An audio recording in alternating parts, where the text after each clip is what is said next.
Guys, এখন আমরা রাঁচি খাটগাড়াতে নেমে অটো করে যাচ্ছিলাম বাড়ির পথে। আর বাইরে এত ঠান্ডা, আমাদের কলকাতার থেকে ডবল এখানে ঠান্ডা। তো আমি আমার মেয়েকে তো একদম পুরো শাল চাপা দিয়ে নিয়ে যাচ্ছি।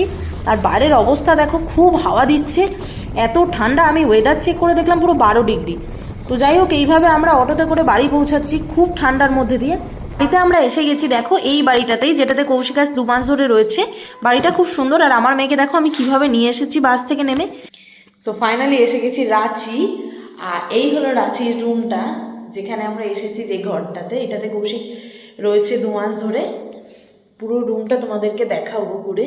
দেখো চুলটুলের কি অবস্থা, সারা রাত জার্নি করে এসেছি আমরা বাসে। এই সবে ঢুকেছি, ওরা গেছে দোকানে। দেখো আওয়াজটা খুব ইকো হচ্ছে।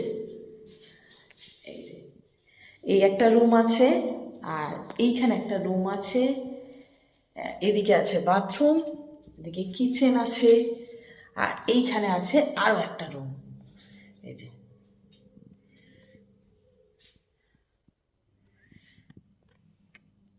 তো তোমাদের যদি ভিডিওটা ভালো লাগে অবশ্যই লাইক, কমেন্ট, শেয়ার করো। আর আরও ভিডিও দেখার জন্য আমার চ্যানেলটাকে সাবস্ক্রাইব করে দিও, ফলো করো। Thank you.